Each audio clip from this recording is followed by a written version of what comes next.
Bonjour à tous et merci d'écouter cette revue de la presse. Commençons ce matin par le quotidien Émergence qui parle du prix Goncourt d'un lycée. Daïla Amadou Amal, le sacre. Régional également dans les colonnes du journal, Paul Biya distribue de l'argent aux chefs traditionnels. Cet argent justement qui a été distribué est vu comme le coup de pouce du président par Cameroun Tribune.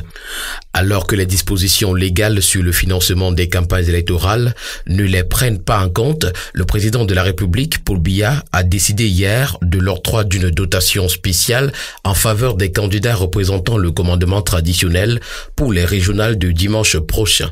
Le tri-hebdomadaire Le Soir qui en parle également ce matin, titre régional 2020, Paul Biya accorde un appui financier aux chefs traditionnels. Le tri-hebdomadaire parle également dans ses colonnes ce matin de Garoua dans Soumet en renfort au RDPC et puis promotion CPFF de Yaoundé 2, Paul-Éric Ndjoumgwe en parrain. Le quotidien La République Presse dans son édition spéciale parle également ce matin de la dotation spéciale du chef de l'État aux chefs candidats. Réalité Plus, également que ce matin parle des régionales 2020, Paul Biya a fini avec les chefs traditionnels. Et puis combat les malfaiteurs en chaud.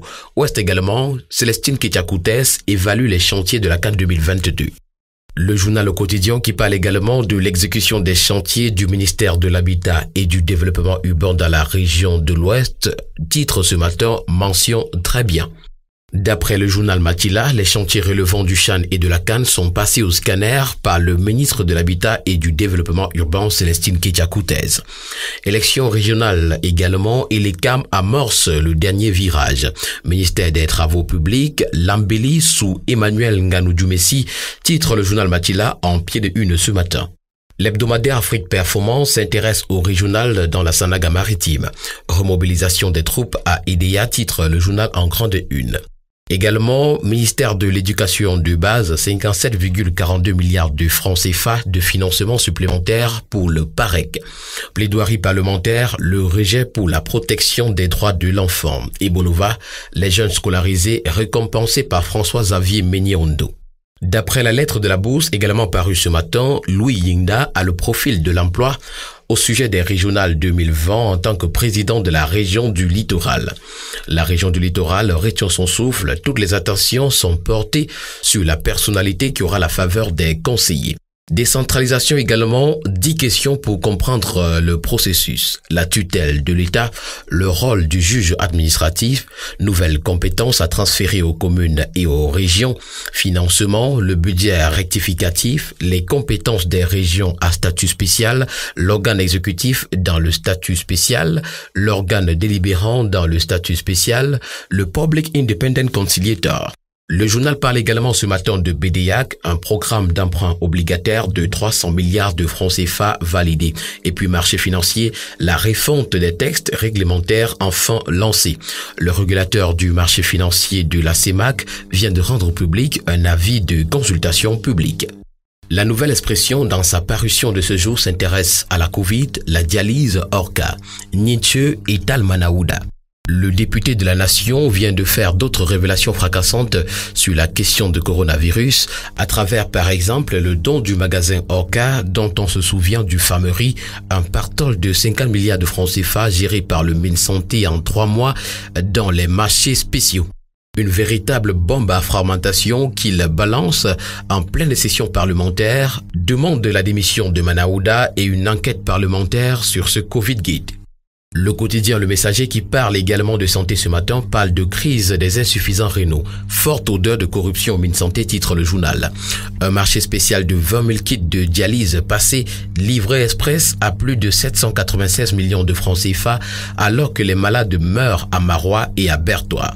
Insécurité également, Kribi sur une corde raide. À l'ouest, les chefs traditionnels durcissent le temps et puis Sonara, 150 milliards de francs CFA engloutis en 2 ans. Le VIH et le sida sont au cœur des informations parues ce matin dans les colonnes de Éco-Santé. 328 379 personnes sous antirétroviraux au Cameroun, nous informe le journal. Et puis, seconde vague de la Covid-19, le docteur Manaouda Malachi appelle les Camerounais à plus de prudence. Élimination du VIH au Cameroun, Chantal Biya appelle à une solidarité globale pour éliminer le sida en 2030. Le quotidien Mutation pour sa part parle de RDPC, le syndrome du 100%. Le parti de Paul Biya accusé de pratiques antidémocratiques à l'occasion des élections régionales du 6 décembre 2020. Camerco, le bilan après la relance est à retrouver également dans les colonnes du journal. L'Indépendant pour sa part parle de ras-le-bol. Le général Semengue nous parle. Depuis près de 2 ans, la passe d'armes entre la Ligue de football professionnel du Cameroun et la Fédération camerounaise de football a tourné en un affrontement. Pour comprendre un problème, il faut aller à la genèse. Écoutons donc la voix du sage ce matin des pages 6 à 7. Défi actuel également que ce matin parle de PAD-DIT. Le verdict du tribunal arbitral de Paris est contesté. 10 millions de nordistes également, les manœuvres d'Atangandi pour étouffer Guiba Gatama sont à retrouver dans les colonnes de Défi actuel. Régional 2020, les matchs à suivre. Entre le duel RDPC-PCRN dans le littoral, le choc des alliés dans le nord, la mainmise de l'UNDP dans la Damawa et les rivalités annoncées dans le centre, le scrutin du 6 décembre prochain promet des étincelles. C'est une symbiose totale entre Paul Biya et le Septentrion, nous fait savoir ce matin l'hebdomadaire Sans détour. Le reporter hebdo parle ce matin de l'organisation du sport militaire en Afrique. Abdoulaye Maïkano est aux commandes. Et puis Minmeza, l'entrepreneuriat mis en vitrine en fou. Le journal à caractère satirique Le Popoli parle de projets structurants, le gouvernement dans le cul-de-sac. Berthois, l'heure de vérité pour le maire d'Imbélé. Le Crayon Info, qui est également que ce matin parle des régionales et fêtes de fin d'année. Décembre sous haute sécurité.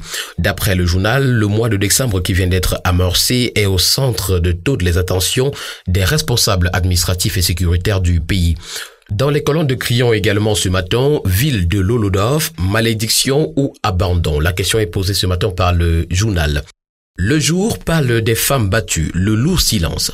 Inceste, crime passionnel, assassinat, injures, menaces, humiliation, viol, mariage forcé, sévices corporels, la double peine des victimes de ces barbaries est à retrouver ce matin des pages 2 à 3 du quotidien Le Jour. Travaux publics également, des projets sans agent, titre ce matin en petite une, le quotidien. Calvin Djega, reconstruire un aéroport privé au Cameroun. Toutes ces informations sont à retrouver dans les colonnes du quotidien. L'essentiel pour sa part parle de santé publique.